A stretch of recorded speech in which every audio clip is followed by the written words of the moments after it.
Alhamdulillahi wahdahu la syarika lah, wa asyhadu an la ilaha illallah, wa asyhadu anna Muhammadan abduhu wa rasuluhu, la nabiyya wa la rasula ba'dah, amma ba'd. Ahibati fillah, a'azani Allahu wa iyyakum jami'an. Alhamdulillah, pada hari ini kita dapat berkumpul kembali untuk membahas kitab Bulughul Maram fi Adillati wal Ahkam, karya Ibnu Hajar Al-Asqalani rahimahullahu ta'ala.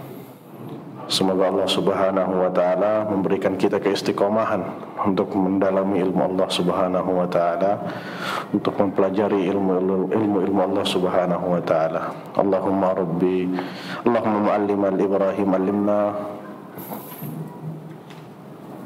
Ahibati fillah, a'azani Allah wa yakum jami'an. InsyaAllah pekan ini kita mulai membahas tentang babul wudu, tentang bab al-wudu. Ahibati fillah, azani Allah wa iyyakum jami'an. Wudu sendiri di dalam bahasa itu banyak artinya. Salah satu artinya adalah al-husn wal jamal wan nadhafah. Wudu dalam bahasa Arab, kalau dari segi bahasa artinya salah satunya adalah kebaikan. Adapun dari istilah wa ta'abbudu lillahi azza wa jalla, dia beribadah kepada Allah subhanahu wa ta'ala bitadhhiril a'dha'i al-arba'ah, dengan membersihkan al-a'dha', anggota tubuh empat. Maksudnya empat ini adalah empat yang diwajibkan, jadi sisanya adalah sunnah. Empat anggota tubuh yang diwajibkan saat berwudu dan sisanya adalah sunnah. Yang pertama adalah wajah, adalah muka, wajah. Wajah dalam bahasa Arab itu adalah mayuwajihu, apa yang kalian lihat kalau kita berhadapan. Jadi misalnya kalian bercermin, apa yang terlihat bagian dari kepala kita itu adalah wajah, selain telinga. Makanya para ulama mengatakan wajah itu min manabis sa'r al-mu'tad, dari tempatnya tumbuhnya rambut yang biasanya, karena ada beberapa orang yang rambutnya itu agak ke belakang.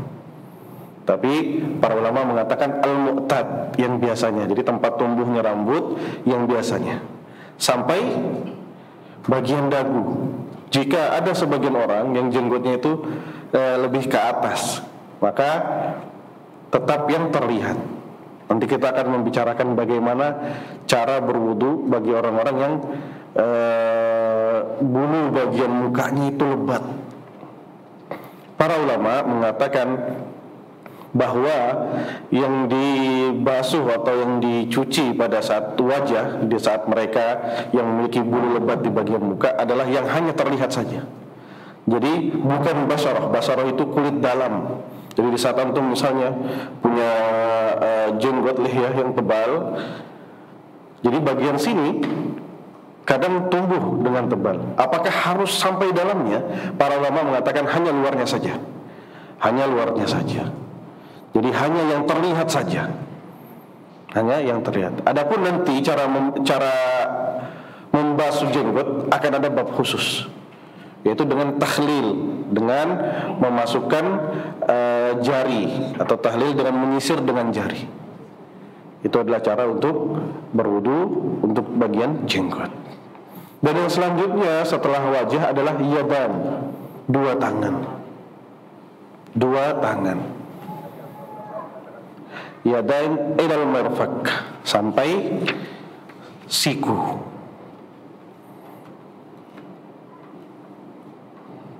Kemudian yang selanjutnya adalah apa setelah wajah? Kepala, ra's. Kepala di sini dibedakan, yaitu kepala dengan mengusap kepala. Kemudian yang selanjutnya adalah rijlain, dua kaki. Ini empat anggota tubuh yang wajib di saat kita berwudu. Taib. Ahibati fillah, azani Allah wa iyyakum jami'an. Wudu sendiri itu adalah termasuk rukun dalam melaksanakan sholat. Makanya kalau rukun ditinggalkan, walaupun lupa, maka sholatnya tidak sah. Jadi kita harus mengulang. Berbeda dengan najis. Najis, di saat kita sholat dengan ada najis di badan kita, maka kita tidak tahu ada najis, kemudian selesai sholat baru kita mengetahui, maka sholat kita sah. Kalau wudu tidak. Wudu walaupun kita lupa, terus kita mengingat bahwa kita belum berwudu, maka sholatnya tidak sah. Kita harus mengulang lagi. Itu perbedaan antara wudu dan najis. Kalau najis, walaupun kita tahu, misalnya sekarang kita tahu, la qadarullah, saat kita sholat kita lupa lagi kalau kita sudah berhadas misalnya. Maka selesai sholat kita mengingat lagi, maka sholat kita tidak sah. Sholat kita tidak sah. Adapun najis yang ada di badan kita, misalnya di pakaian kita ada najis, maka di saat kita sholat kita lupa kalau kita ada najis di pakaian kita, maka selesai sholat kita baru ingat, maka hukum sholatnya sah. Berbeda dengan wudu. Berbeda dengan wudu. Wallahu a'lam bishawab. Kita masuk hadis yang pertama. An Abi Hurairah, dari Abi Hurairah radhiyallahu anhu, an Rasulullah sallallahu alaihi wasallam, dari Rasul sallallahu alaihi wasallam, annahu qala, bahwa Rasul sallallahu alaihi wasallam bersabda, laula syaqqa ala ummati amartuhum bisiwak, saja tidak diberat atas umatku, sesungguhnya aku akan memerintahkan mereka bersiwak setiap ma'kulil wudu, setiap berwudu. Di riwayat lain, riwayat Muslim, inda kulli shalah, di saat setiap sholat. Baik, kita harus mengetahui ummah. Laula an asyqa ala ummati, kalau tidak diberatkan atas umatku. Umatku itu terbagi menjadi dua. Jadi antum kalau mendengar hadis yang mengatakan ummati, umat itu terbagi dua. Umat dakwah dan umat ijabah. Umat dakwah adalah seluruh manusia dari zaman diutusnya Nabi Sallallahu Alaihi Wasallam sampai hari kiamat. Mau Islam, Nasara, Yahudi, itu namanya umat dakwah, yaitu orang yang wajib kita dakwahkan. Adapun umat ijabah adalah kita, kaum Nabi Muhammad SAW, umat Muslim. Itu adalah umat ijabah. Dan rata-rata setiap hadis yang mengajarkan atau yang memberikan ta'lim atau ikhbar tentang ibadah adalah untuk umat ijabah, yaitu kita-kita ini. Kita-kita ini. Itu adalah umat ijabah. Baik. Kalau saja tidak diberatkan kepada umatku, saya akan memerintahkan mereka bersiwak setiap berwudu. Baik, sekarang kita ambil garis besarnya dulu. Berarti ada sunnahnya. Bahkan sebagian para ulama mengatakan al-amr yufidul wujub. Perintah itu aslinya adalah untuk wajib, untuk sebuah kewajiban. Perintah itu untuk sebuah kewajiban. Baik. Akan tetapi di sini Rasulullah SAW menambahkan laula an asyqa, kalau tidak berat saya akan memerintahkan. Berarti di sini turun hukumnya menjadi sunnah. Baik. Sekarang kita sudah mengetahui ada sunnah di saat sholat. Dan di hadis lain, di lafaz lain yang diriwayatkan oleh Muslim, inda kulli shalah. Di sini hadisnya tentang setiap sholat. Di hadis lain setiap wudu. Baik, kita sudah mengetahui hukum garis besarnya. Ada sunnah siwak di saat wudu dan di saat sholat. Lalu kapan sunnahnya? Kapan sunnahnya? Ulama berbeda pendapat menjadi dua. Jumhur, mayoritas para ulama mengatakan sunnah siwak adalah saat berkumur-kumur. Ini mayoritas. Afwan, anak kebalik. Mayoritas mengatakan sebelum berwudu. Sebelum berwudu. Imam Ahmad bin Hanbal, beliau sendirian yang mengatakan sunnah siwak adalah saat berkumur-kumur. Apa dalilnya? Dalil dari mereka yang mengatakan sunnahnya siwak itu dilaksanakan saat berwudu, berarti kalau saat berwudu di tengah-tengah wudu, yaitu kita mencuci tangan, kemudian saat berkumur baru kita bersiwak, baru berkumur lagi. Ini maksud yang mengatakan siwak itu di dalam wudu. Taib. Yang mengatakan sebelum wudu, apa dalilnya? Kita mulai dari awal. Yang mengatakan siwak itu dimulai sebelum wudu, dalilnya mereka adalah tidak ada satupun hadis dari Nabi Shallallahu Alaihi Wasallam dengan banyaknya hadis masalah siwak yang mengatakan bahwa Rasulullah Shallallahu Alaihi Wasallam bersiwak di tengah-tengah wudu atau saat berkumur-kumur. Ini hadisnya mereka. Jadi hadisnya mereka yang mengatakan bersiwak adalah sebelum wudu, dalilnya mereka adalah Nabi tidak pernah meriwayatkan hadis bahwa beliau bersiwak di tengah di tengah wudu. Jadi yaitu sebenarnya siwak itu sebelum wudu. Dibantah mengatakan bahwa bersiwak itu saat kumur-kumur. Apa dalilnya? Mereka mengatakan ada beberapa marotib siwak. Jadi siwak itu nggak cuma kayu, nggak cuma arok, kayu arok. Para ulama memberikan marotib siwak. Yang pertama adalah kayu itu, siwak yang sering kita lihat, al-arok.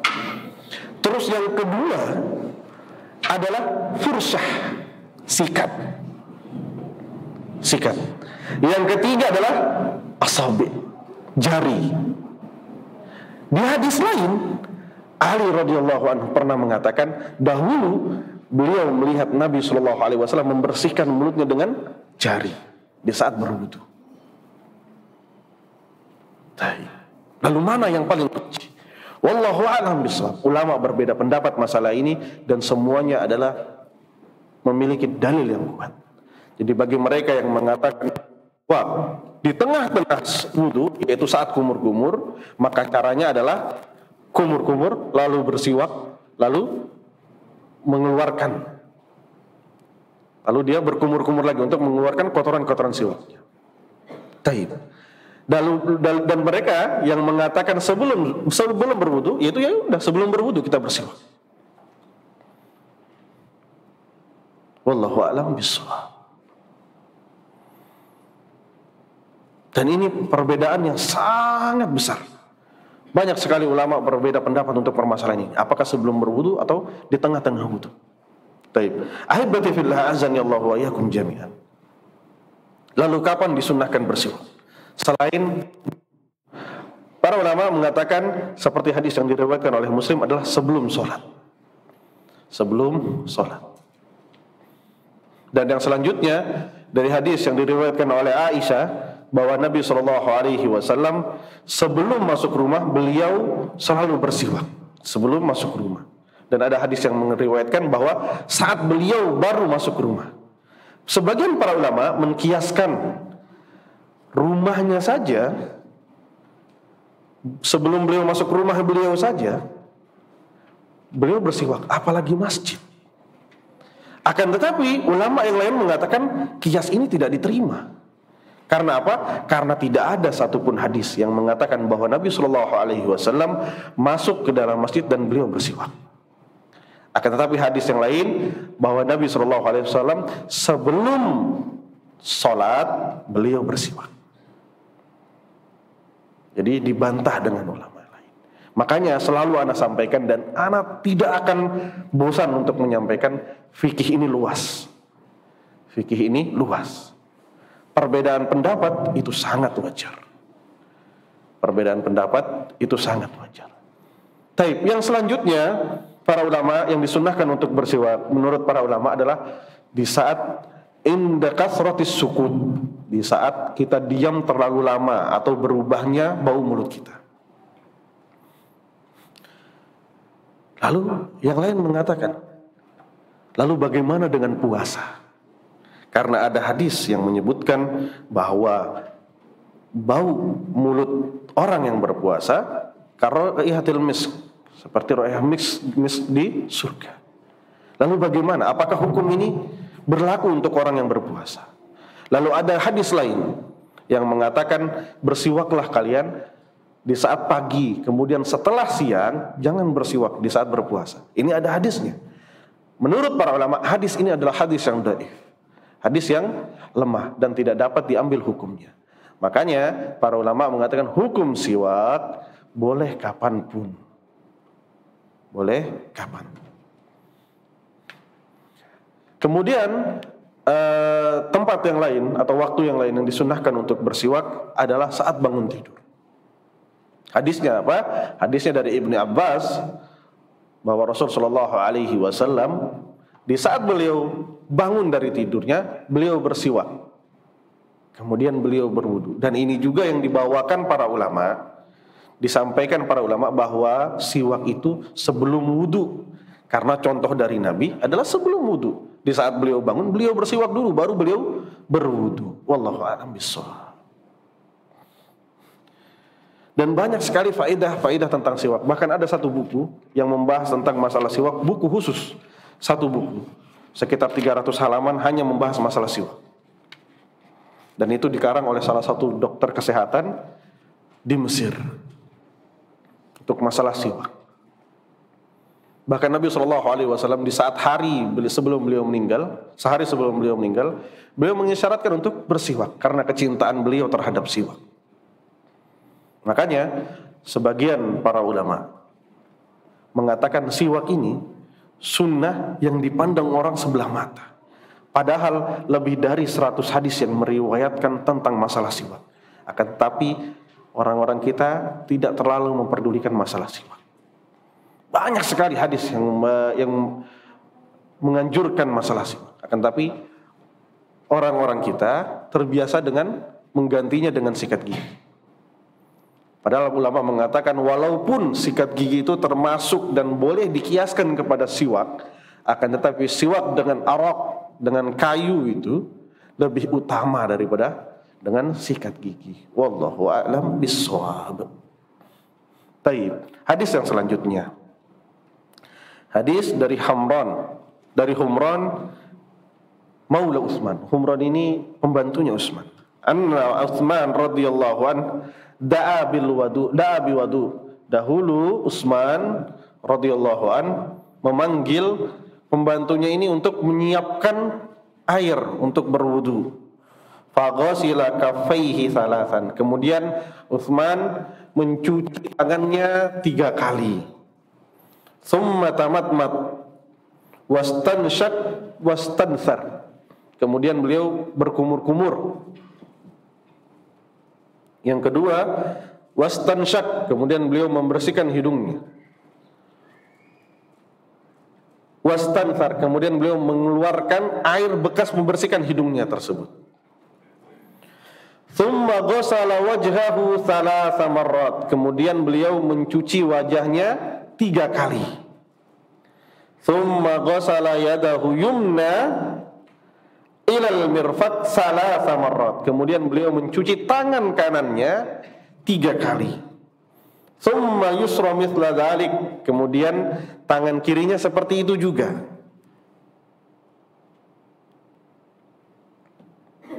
Tsumma masaha bi ra'sih.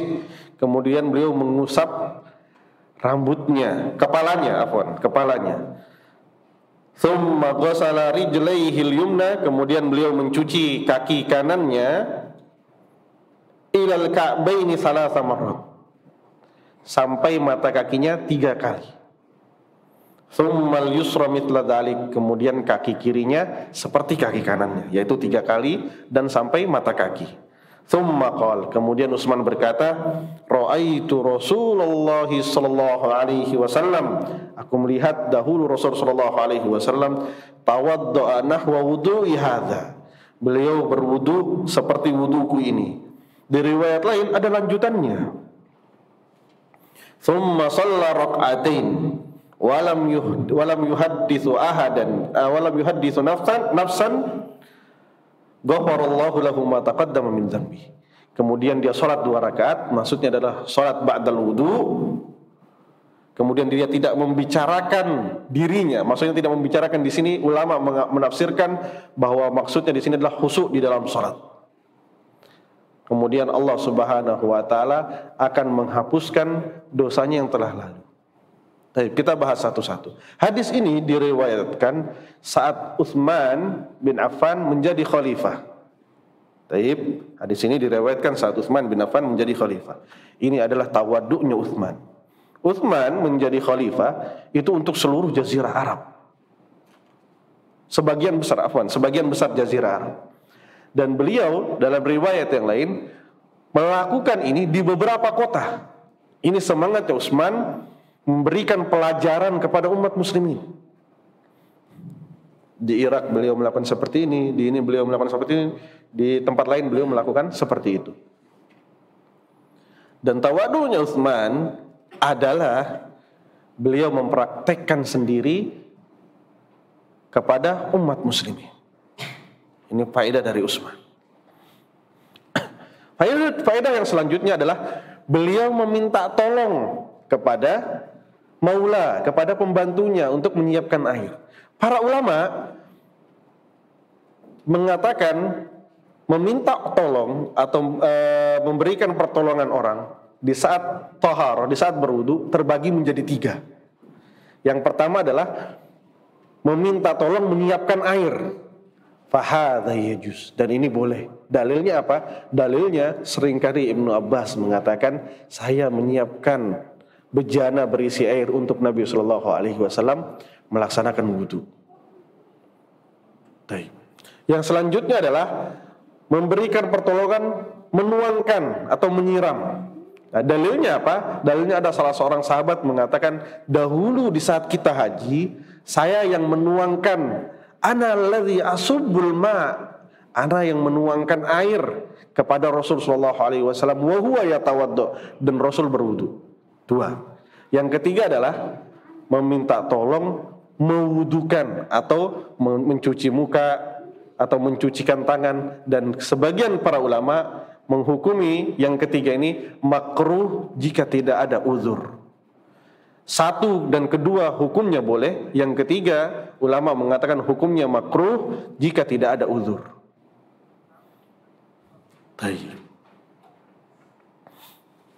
Setelah kita membahas yang tadi, hadis yang pertama, sebelum kita memulai, bahwa dari ayat Allah Subhanahu wa taala, idza kuntum ila shalah faghsilu wujuhakum wa aydiyakum ilal marafiq wamsahu bi ru'usikum warjulakum ilal ka'bain. Sunnahnya wudu hanya 4, yaitu wajah, tangan, kepala, dan kaki. Di sini dijelaskan semuanya. Makanya para ulama mengatakan hadis ini adalah al-aslu fil wudu. Hadis ini adalah akmalul kamal. Ini hadis yang paling lengkap tentang sunnah-sunnah wudu. Beliau mengatakan faghasala kaffaihi thalathan marrat, dan dia mencuci tangannya 3 kali. Hukum mencuci tangan menurut para ulama hukumnya sunnah. Mencuci tangan saat awal sebelum kita memulai wudu hukumnya sunnah 3 kali. Walaupun nanti ada hadis yang menyebutkan hukumnya wajib, yaitu di saat kita baru bangun tidur. Jadi kalau wudu biasa hukumnya sunnah. Kalau kita baru bangun tidur malam hukumnya wajib. Di sini disebutkan salasa marrat, 3 kali.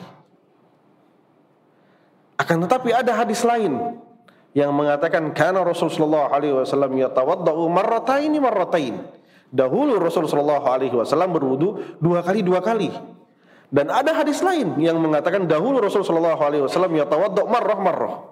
Dahulu Rasul hanya mencucinya sekali-sekali saja.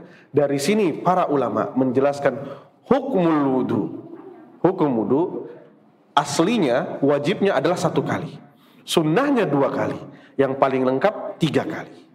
Dan para ulama mengatakan hukumnya berwudu adalah bitanawwu, dengan mengganti-ganti. Hari ini antum wudu dengan 3 kali, besok dengan 2 kali, besoknya dengan sekali.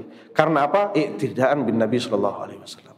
Dahulu Nabi memerintahkan seperti ini. Dahulu wudunya Nabi sallallahu alaihi wasallam kadang sekali, kadang 2 kali, dan kadang 3 kali. Adapun ulama yang mengatakan 5 kali dan 7 kali, karena ada riwayat dari Ibnu Umar. Ibnu Umar adalah orang yang paling takut tentang wudu, sehingga ada riwayat yang mengatakan beliau membasuh kakinya sampai lututnya. Dan ada riwayat lain beliau membasuh lebih dari 3 kali. Wallahu a'lam bishawab. Mayoritas para ulama mengatakan ziyadah min thalath fahuwa makruh. Lebih dari 3 maka hukumnya makruh. Jadi wudu yang dicontohkan oleh Nabi sallallahu alaihi wasallam di hadis ini adalah 3 kali. Akan tetapi sepanjang hidupnya Nabi SAW, dari beberapa hadis bahwa Nabi pernah melaksanakan wudunya, membasuhnya 2 kali, kadang membasuhnya sekali, dan kadang membasuhnya 3 kali. Dan ini sebagian para ulama mengatakan hadis ini dilakukan fi yaumil jum'ah, di hari Jumat. Karena hari Jumat adalah kita berbersih dengan lengkap. Wallahu a'lam bishawab. Dan di hadis ini juga sunnahnya 3 kali disebutkan untuk hari Jumat. Tsumma tamatmat, kemudian berkumur-kumur. Para ulama mengatakan kumur-kumur itu syaratnya 3. Yang pertama adalah memasukkan air ke mulut, ini yang pertama. Yang kedua adalah yadurul ma, memutarkan air di dalam mulut. Yang ketiga adalah mengeluarkannya. Dan harus ada 2 dari 3 itu baru dinamakan tamatmat. Jadi harus 2, minimal 2. Kalau mau 3 alhamdulillah, kamal berarti lengkap. Kalau 2 sudah cukup. Jadi misalnya antum memasukkan air ke mulut, kemudian antum yadur, kemudian air ini antum kumur-kumurkan di mulut, kemudian antum minum, maka ini terhitung tamatmat. Ini terhitung berkumur-kumur. Misalnya antum hanya memasukkan dan antum tidak menggerakkan apa-apa, lalu mengeluarkan, maka ini hukumnya sama dengan kumur-kumur. Boleh walaupun antum tidak menggerakkan air di mulut antum. Jadi 3 ini syaratnya. Kalau 2 sudah dilakukan, maka sudah jatuh dan sudah terhitung melaksanakan tamatmat. Kalau 3-tiganya dilaksanakan, fahadza aula, maka ini yang lebih utama. Taib. Wastansyak, kemudian membersihkan hidung. Ulama berbeda pendapat cara membersihkan hidung. Apakah cara membersihkan hidung harus memasukkan jari ke dalam lubang hidung, atau hanya memasukkan air saja lalu kita apa bahasa Indonesia, memijat dari luar? Wallahu a'lam bishawab. Pendapat mayoritas para ulama membersihkan hidung adalah dengan memasukkan jari sedikit, tidak banyak. Sampai mana? Ulama membagi menjadi 2. Ada yang yujzi, ada yang afdol. Yujzi itu artinya cukup. Cukup itu hanya memasukkan saja, tidak sampai sakit. Yang afdol adalah mubalaghah, adalah sampai ke bagian atas hidung sehingga ada sedikit rasa perih, dan itu afdol. Adapun jika antum tidak ingin sampai sakit, hanya masukkan ke bagian hidung saja yang dijangkau oleh jari, maka hukumnya boleh. Makanya sebagian para ulama membolehkan menggunakan alat untuk membersihkan hidung di saat berwudu. Misalnya dengan kapas dibasahkan kemudian dimasukkan ke hidung, maka hukumnya boleh. Kemudian wastinthar, mengeluarkan dengan kuah. Istinthar itu mengeluarkan air di hidung dengan kuat. Nah, bagaimana hukumnya ini? Matmadoh, kumur-kumur, membersihkan hidung dan mengeluarkan air dengan kuat. Ulama mengatakan hukumnya, sebagian para ulama mengatakan hukumnya wajib. Kenapa wajib? Karena bagian ini ada di dalam wajah. Karena bagian ini, hidung dan mulut, ada di dalam wajah. Tadi wajah kan hukumnya wajib. Makanya sebagian para ulama membolehkan kumur-kumur dan istinsyak setelah mencuci wajah. Ada sebagian para ulama yang membolehkan, bahkan ada hadis yang diriwayatkan bahwa Rasulullah SAW membersihkan hidung dan berkumur-kumur setelah membasuh muka. Dan ini termasuk sunnah mahjurah, sunnah yang sudah mutih, yaitu membalikkan. Jadi tempatnya adalah menetapkan bahwa apa bahasanya? Menaruh, ya, menempatkan istinsyak dan matmadah setelah wajah. Dan ini sebagian para ulama mengatakan ini sunnah mahjurah, sunnah yang sudah mulai hilang. Berapa kali? Di sini tidak disebutkan berapa kali. Makanya para ulama mengatakan hukumnya 1 kali saja. 1 kali saja. Tsumma ghasala wajhahu thalathan, kemudian membasuh mukanya 3 kali. Seperti yang kita sebutkan, wajah itu adalah min manabati tsar mu'tad, dari tempat tumbuhnya rambut biasanya sampai bagian dagu yang terlihat. Jadi saat antum bercermin itu wajah antum, dan itu yang harus kena dengan air. Jadi gak usah capek-capek, ini wajah atau bukan. Antum melihat cermin, yang terlihat dari cermin itulah wajah antum. Dengan ditambah pengertian yang akan kita sampaikan ini, yaitu tempat tumbuhnya rambut sampai bagian dagu. Dagu yang tertutup jenggot, ada sebagian orang yang agak panjang, agak sampai ke atas jenggotnya. Kemudian dari sisi sampingnya dari mana? Dari bagian telinga, sebelum masuk telinga. Para ulama mengatakan ada bagian putih antara jambang dan telinga. Di situ adalah termasuk wajah. Sampai sini. Ini ada bagian putih di sini. Ustaz, kebetulan bulu di wajah ana lebat. Apakah ana harus memasukkan seluruh air ke dalam basyarah, dalam kulit luar, kulit dalamnya? Para ulama mengatakan yakfika, cukup dengan bagian luar, yaitu cukup dengan bulu bagian luar saja yang terkena. Tidak sampai dalam. Adapun dengan lihyah, yaitu tahlil, dengan menyisir dengan tangan. Ini salatan, ini 3 kali. Tsumma ghasala yadahu yumna, kemudian dia mencuci tangan yang kanan. Ilal mirfaq, sampai siku. Di sini dalil bahwa Rasul sallallahu alaihi wasallam menyunnahkan at-tayammun, memulai dari bagian. Karena Rasul sallallahu alaihi wasallam yuhibbu at-tayammun ta'ulihi wa tatahhurihi. Dahulu Rasul sallallahu alaihi wasallam menyukai tayammun, memulai dari kanan di saat menggunakan sendal, di saat berwudu dan yang lainnya. Tsummal yusra mithla dzalik, kemudian tangan kiri seperti tangan kanan. Taib. Para ulama berbeda pendapat dari mana kita membasuhnya. Apakah dari jari atau mulai dari siku? Al-yad di sini adalah tangan. Ini. Walaupun semuanya, sebagian Arab mengatakan yad adalah yang ada jarinya ini. Jadi para ulama, sebagian para ulama dan mayoritas para ulama mengatakan dimulainya dari bagian jari sampai siku. Begitu juga yang kiri, bagian jari sampai siku.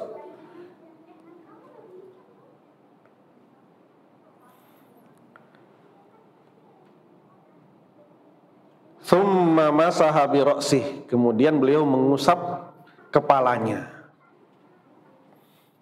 Mengusap kepalanya.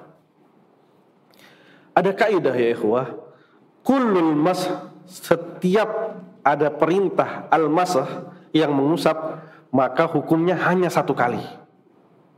Setiap perintah masah yang mengusap hukumnya hanya 1 kali. Ini perkataan Imam Ahmad bin Hanbal. Berarti saat kita mengusap khuf 1 kali. Saat kita berwudu dengan kaos kaki mengusapnya berapa? 1 kali. Saat kita berwudu dengan imamah di kepala, ini pernah dilaksanakan oleh Rasulullah SAW. Maka hukum mengusapnya hanya 1 kali. Begitupun dengan kepala, mengusapnya hanya 1 kali. Ini kaidah. Setiap usapan di dalam berwudu atau ibadah-ibadah yang lain, maka usapannya hanya 1 kali. Tidak ada yang 3. Tidak ada yang 3.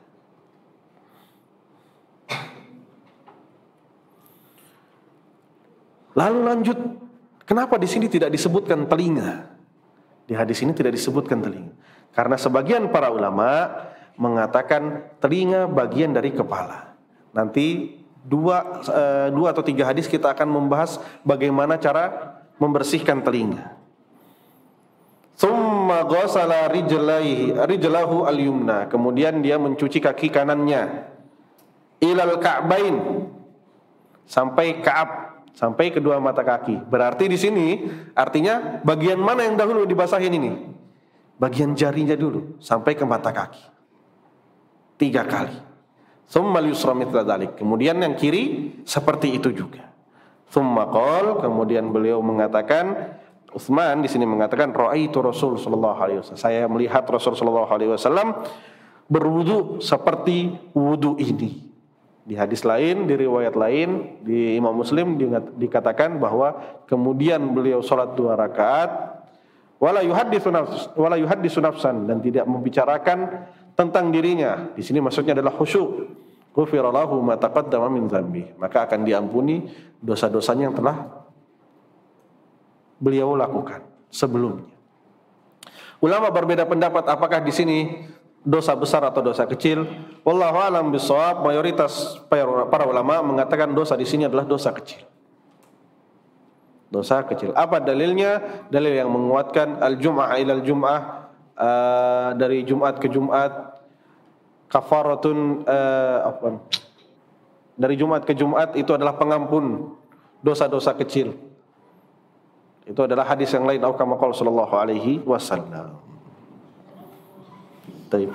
Ini yang berkaitan tentang tata cara berwudu.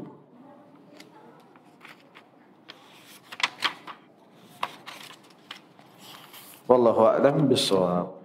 Kemudian kita lanjutkan hadis yang selanjutnya.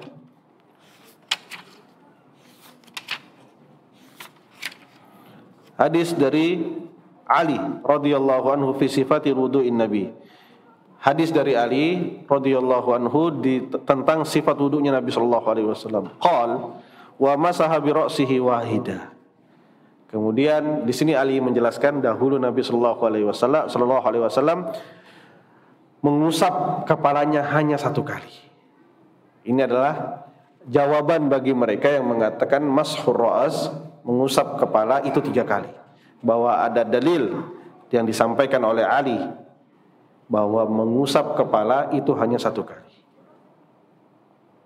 Wallahu a'lam bishawab. Kemudian hadis yang selanjutnya dari Abdullah bin Zaid bin Asim radhiyallahu anhuma tentang sifat wudunya Nabi sallallahu alaihi wasallam. Wa masaha Rasul sallallahu alaihi wasallam bi ra'sih. Kemudian Rasul sallallahu alaihi wasallam mengusap kepalanya. Fa aqbala bi yadihi wa adbar. Kemudian beliau dari depan menuju ke belakang. Wa adbar, dan dari belakang menuju ke depan. Ini berapa kali berarti? 1 kali. 2 kali gerakan. Apa dalilnya? Apa dalilnya 1 kali? Dari mana ilahnya? Ilahnya mana? Itu 1 kali. Ini 2 kali gerakan, ke belakang dan ke depan. Apa yang menjadikan antum mengatakan ini 1 kali? 2 kali seperti ini. Ini tidak mengulang. Ilahnya adalah rambut yang terkena bagian depan. Di saat ke depan yang terkena bagian belakangnya. Itu ilahnya. Ilah bagi mereka yang mengatakan ini 2 kali. Jawabannya seperti itu. Yang terkena semua sisi. Jadi hanya dihitung 1 kali. Berbeda dengan kita mencuci tangan. Kita mencuci tangan sekali, 2 kali. 2 kali terkenanya. Tapi kalau seperti ini, kemudian ke depan lagi, yang terkenanya semua sisi.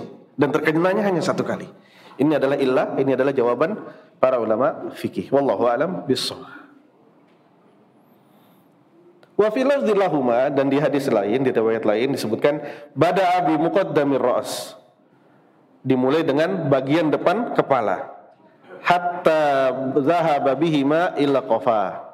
Sampai ila qafa. Qafa itu adalah bagian belakang kepala. Bagian belakang kepala, sebelum leher, batas terakhir rambut tumbuh. Jadi buat yang berambut panjang tidak perlu seluruh rambutnya dibahas. Batas akhir rambut tumbuh. Itu adalah qafah, muakhirur ra's. Tsumma raddahuma ila makanil ladzi bada'a min. Kemudian dia mengembalikan ke di tempat yang tadi dia mulai, yaitu bagian depan. Wallahu a'lam bishawab. Nah, ini adalah hadis yang selanjutnya adalah cara membersihkan telinga. Dari Abdullah bin Amr radhiyallahu anhuma fi sifatil wudu. Dari Abdullah bin Amr radhiyallahu anhu tentang sifat wudunya Nabi sallallahu alaihi wasallam. Qal masaha bi ra'sih. Beliau mengusap kepalanya. Wa adhala isba'aihi, dan beliau masukkan jarinya yang mana? Sabbahatain, telunjuknya. fi udhunai. Jadi masukkan jari telunjuknya. Wa masaha bi ibhamiha dhahira udhunai. Dan jari jempolnya ke bagian luar telinga. Jadi setelah kepala, kemudian balik ke depan, kemudian memasukkan jari ke sini, baru ke atas. Inilah wudunya Nabi Shallallahu Alaihi Wasallam. Di hadis ini juga dalil bahwa tidak ada mengambil air lagi untuk telinga, karena tidak disebutkan di sini. Tidak disebutkan bahwa Rasulullah SAW setelah kepala beliau mengambil air lagi. Illa fi halin wahid, kecuali sampai di satu hal, perkataan para ulama. Apa itu? Saat antum ingin membersihkan telinga, tangan antum sudah kering. Apakah bisa terjadi? Bisa. Dan ini terjadi, Anda pernah mendapatkan ini di saat musim panas di beberapa negara, rambut kita sangat kering. Jadi saat kita mengusap rambut, setelah kembali ke depan sudah tidak ada air lagi di tangan. Maka di keadaan seperti ini boleh mengambil air yang baru. Karena hukumnya masah, karena hukumnya mengusap adalah fihi balal, ada air di tangan, ada basahan di tangan. Ini hukumnya mengusap.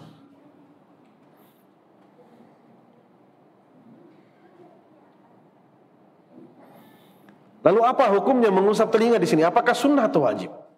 Jumhur mayoritas para ulama mengatakan hukumnya sunnah. Ahmad mengatakan hukumnya wajib. Wallahu a'lam bishawab. Pendapat para ulama mutaakhirin yang terbaru, ulama-ulama yang sekarang pada abad ini mengatakan hukumnya wajib karena telinga termasuk dari kepala. Wallahu a'lam bishawab.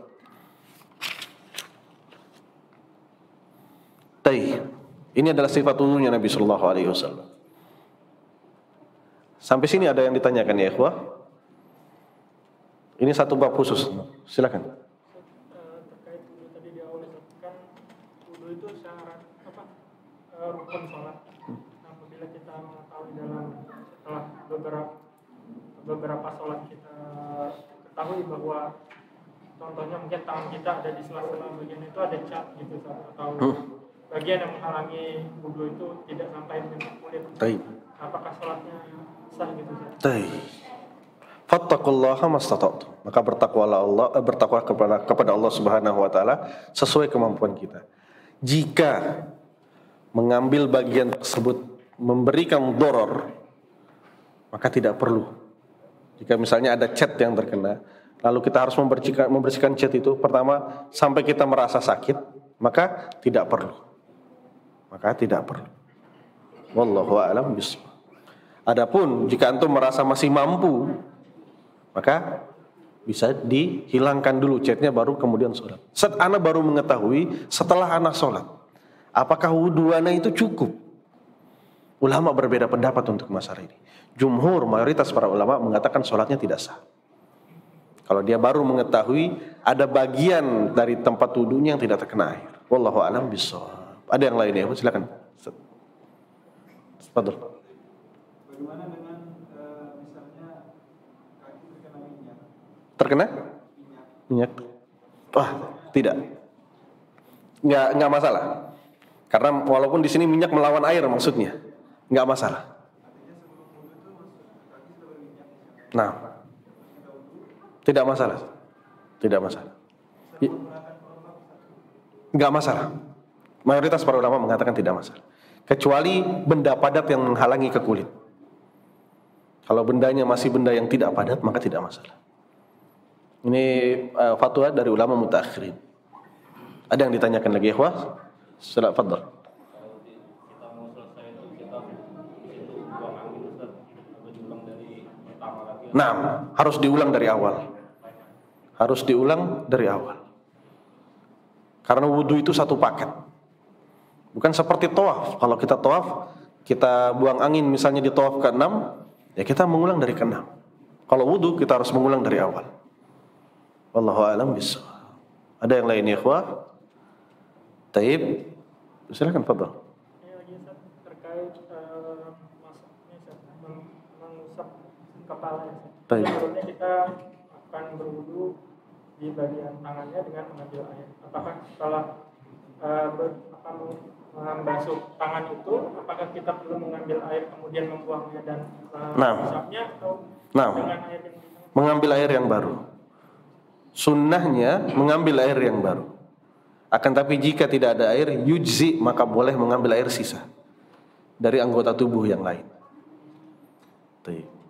Cukup, kita lanjutkan hadis yang selanjutnya. Fadhal. Tato. Sebagian para ulama mengatakan hukumnya tato, jika bisa dihapus maka afdol. Jika tidak dihapus maka wudunya tetap sah. Tato. Akan tetapi kalau bisa dihapus maka ini afdol. Kalau tidak bisa dihapus karena ada rasa sakit atau biaya, bahkan sebagian para ulama mengatakan tato tidak perlu dihapus karena memerlukan biaya dan membuat sakit.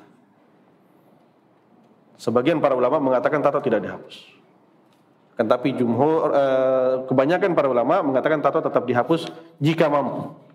Karena buatnya sakit, ya harus terima, dihapusnya juga sakit. Wallahu a'lam bishawab. Adapun wudunya sah.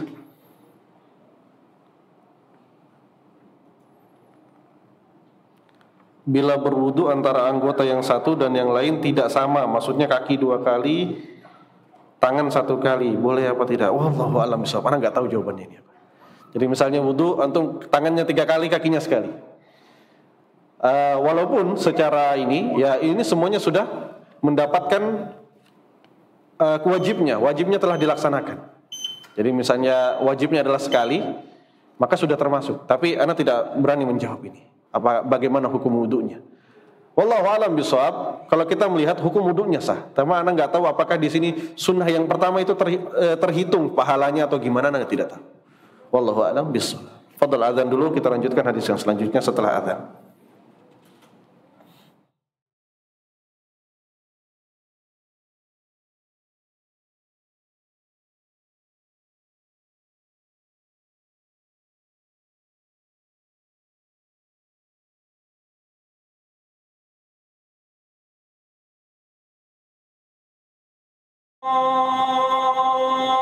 Allahu Akbar.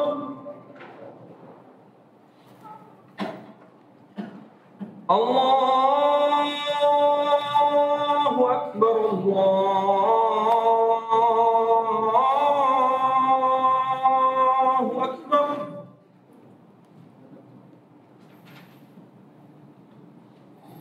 Asyhadu an la ilaha illallah.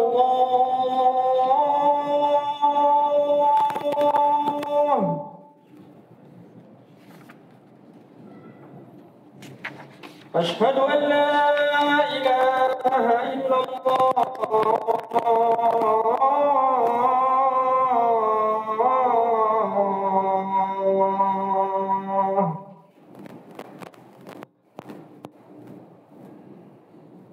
أشهد أن محمدا رسول الله.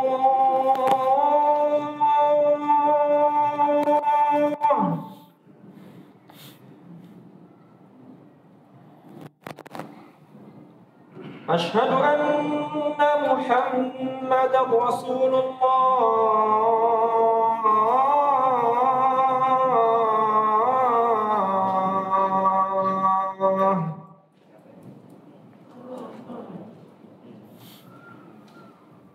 حي على الصلاة.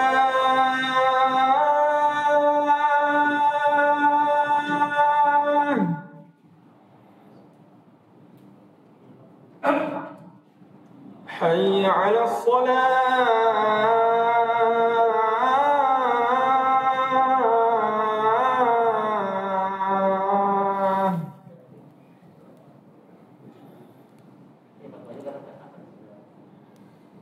حي على الفلاح.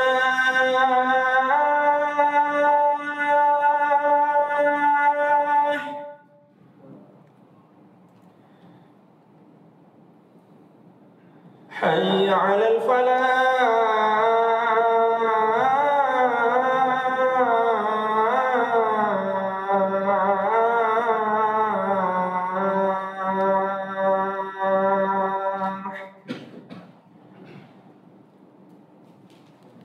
الله أكبر. الله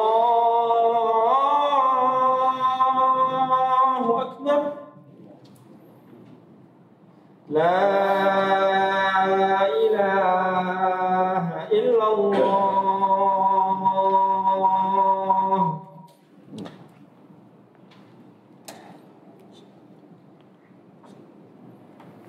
Bismillahirrahmanirrahim. Alhamdulillahi wassalatu wassalamu ala rasulillahi wa ba'd. InsyaAllah 2 hadis lalu kita sudahi insyaAllah.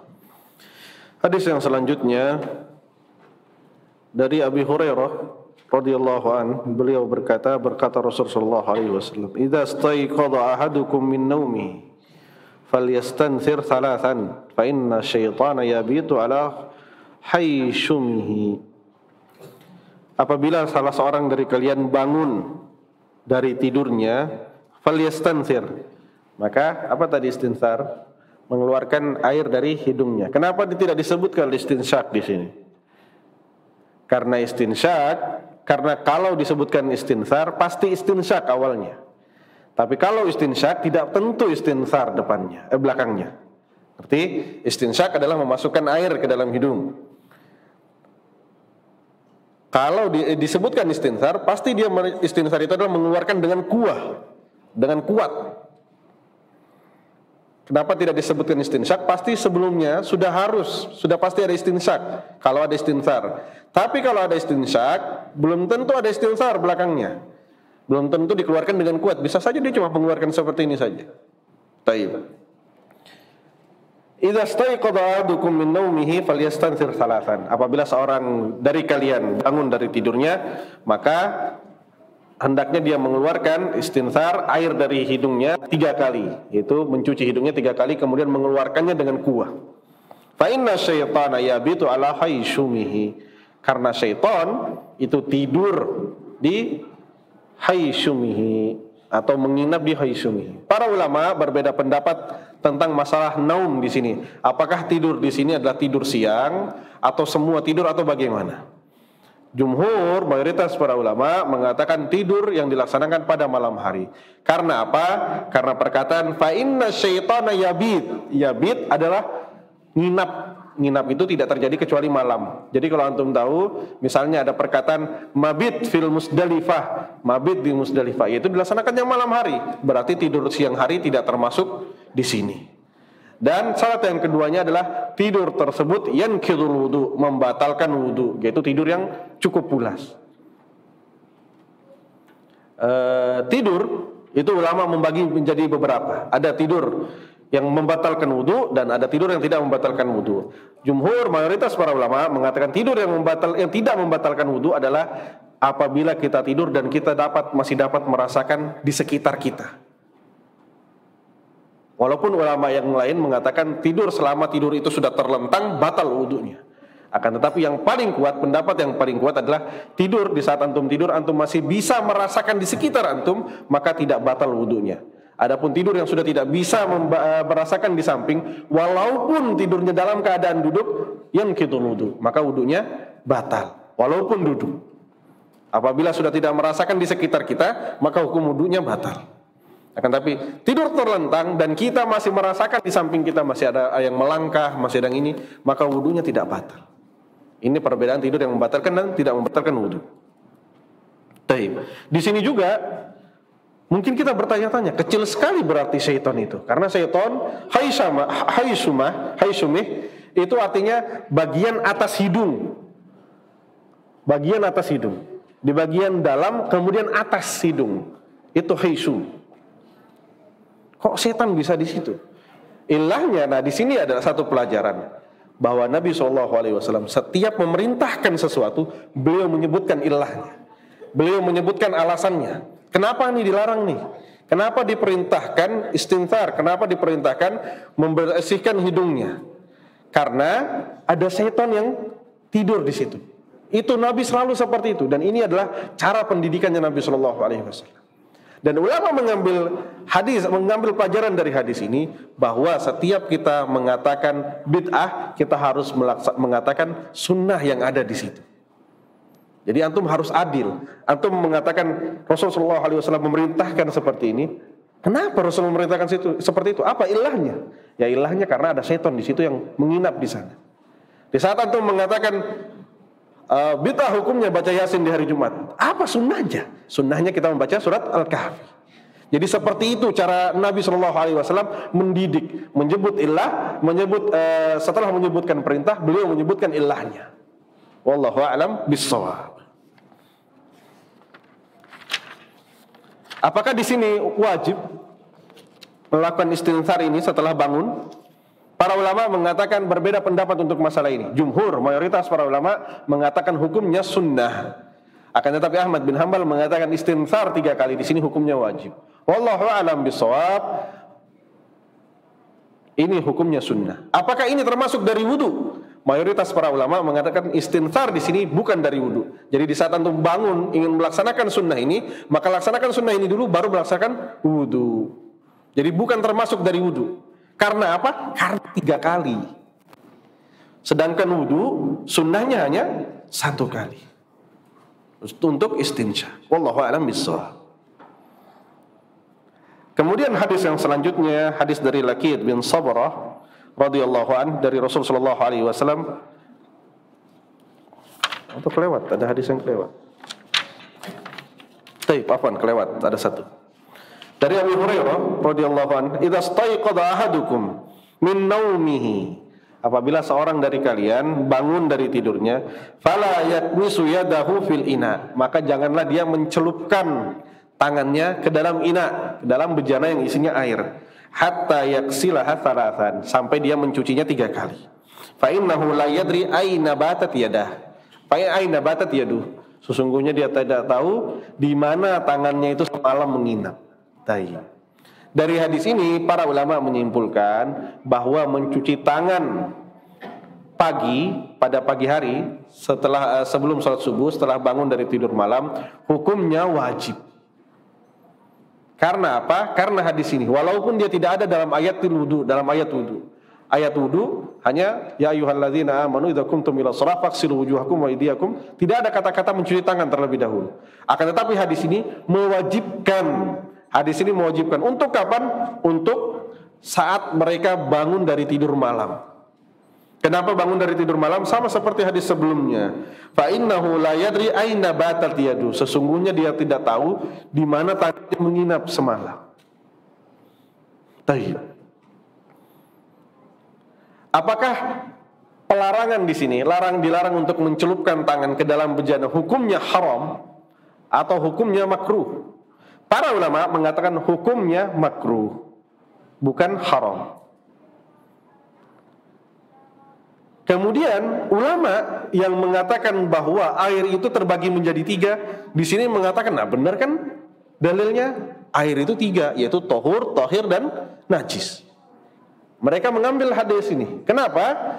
Karena di sini Nabi SAW mengatakan, fala yakmisu yadahu fil ina. Janganlah celupkan tangan kalian di dalam ina. Karena menurut mereka kalau dicelupkan tangannya ke dalam ina, maka air itu menjadi air tohir, air yang hanya suci tapi tidak bisa mensucikan.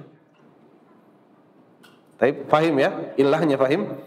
Jadi mereka mengatakan air itu benar terbagi menjadi 3, yaitu air yang suci dan mensucikan, air suci dan air najis. Kenapa ini hadisnya? Bahwa Nabi SAW melarang menyelupkan tangan. Karena apa? Kalau dicelupkan tangannya sebelum mencuci, setelah bangun tidur, maka hukum airnya menjadi tohir.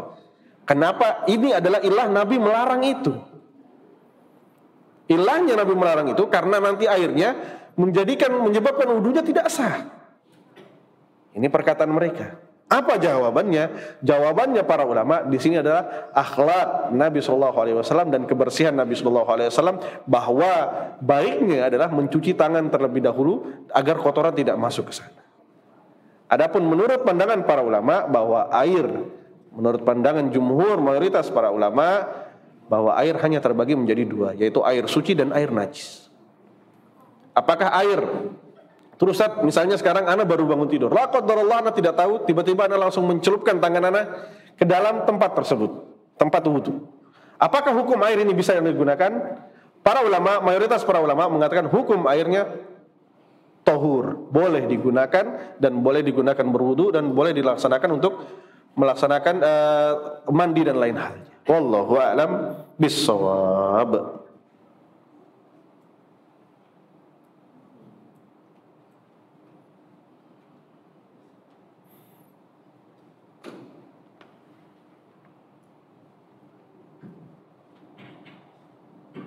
Baik, sampai sini ada yang ditanyakan ya ikhwah? Ini insyaallah pekan depan baru kita lanjutkan lagi. Pekan depan kita lanjutkan hadis tentang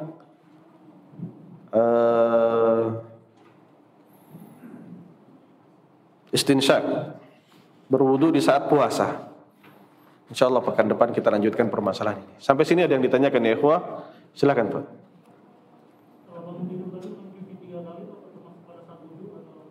Nah, pada saat wudu.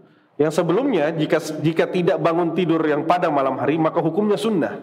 Akan tetapi jika kita berwudu pada pagi hari di saat bangun untuk sholat subuh maka hukum mencuci tangan di sini menjadi wajib karena hadis ini. Karena kita tidak tahu di mana malamnya tangan kita malam saat kita tidur. Wallahu a'lam bishawab. Setelah waktu keluar wadi maka hukumnya apakah batal? Para ulama berbeda pendapat masalah hukum wadi. Wallahu a'lam bishawab. Wallahu a'lam bishawab. Ada yang mengatakan wadi ini seperti kencing. Jadi ada beberapa orang yang keluar wadinya. Wadi itu biasanya dikeluar di saat setelah mengangkat beban yang berat atau saat musim dingin, saat dingin yang sangat dingin, ada keluar cairan putih setelah kencing. Maka mayoritas para ulama mengatakan hukumnya sama seperti kencing. Akan tetapi harus yubna alal yakin, harus yakin bahwa keluar. Kalau tidak yakin keluar, maka hukumnya tidak masalah. Jadi harus yakin ada keluar cairan wadi. Wallahu a'lam bishawab. Ada yang lain ya ikhwah? Silakan Pak. Afwan Pak. Buang air. Buang angin. Tidak harus ya Bu. Walaupun ada yang mengatakan ada sunnahnya melakukan istinja sebelum wudu, setiap sebelum wudu. Wallahu a'lam bishawab, tapi dalilnya tidak kuat. Ada para ulama yang mengatakan harus cebok setiap sebelum melaksanakan wudu.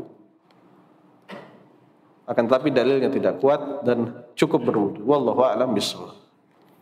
Fadhil.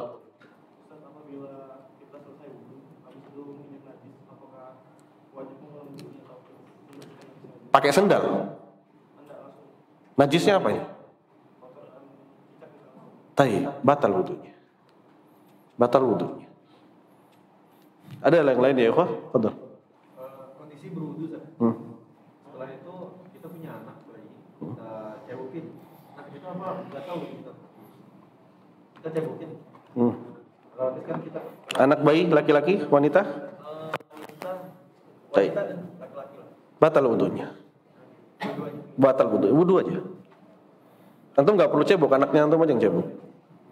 Wudunya batal. Nah, cebok buang air besar kan? Nah, batal. Yang tidak batal saat dia buang air kecil, dia cukup diciprat untuk anak laki-laki. Wallahu a'lam bishawab. Ada yang lain ya, ikhwah? Fadhil Pak, silakan. Ulama berbeda pendapat apakah mandi wajib itu termasuk dari wudu atau tidak. Wallahu a'lam bishawab, mayoritas para ulama mengatakan mandi wajib tidak termasuk dari wudu. Mandi wajib tidak termasuk dari wudu. Karena apa? Karena ada sunnah wudu sebelum mandi. Tapi jika antum melaksanakan sunnah sebelum mandi, kemudian setelah mandi antum tidak masalah, tidak wudu. Saat anak telah memegang kemaluan saat tengah-tengah mandi. Ini dalil yang mengatakan bahwa kemaluan bukan termasuk dari membatalkan wudu. Dahulu Nabi Shallallahu Alaihi Wasallam memerintahkan kita wudu dulu baru mandi. Adapun bagi antum yang mengatakan bahwa memegang kemaluan termasuk membatalkan wudu, maka di sini antum jika mandi ya tetap batal wudunya. Jika memegang kemaluan dan harus wudu lagi setelah mandi. Tapi jika antum sebelum mandi melakukan sunnah wudu, sunnahnya mandi junub adalah wudu sebelumnya, maka tidak masalah. Adapun jika antum hanya mandi saja tidak ada wudu, maka tidak terhitung wudu. Wallahu a'lam bishawab. Yang lain ya, ikhwah? Fadhil.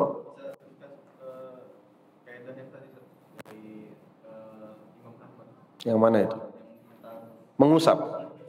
Setiap usapan di dalam Islam itu hanya satu kali, tidak tiga kali. Berbeda dengan mencuci. Mencuci itu sunnahnya 3 kali, mencuci tangan 3 kali, mencuci kaki 3 kali. Adapun usapan, kaidahnya adalah setiap usapan itu hanya 1 kali. Mengusap kaus kaki di saat kita berwudu, atau mengusap khuf, atau mengusap imamah, maka hukum usapannya hanya 1 kali, tidak lebih dari 1. Hanya 1 kali saja.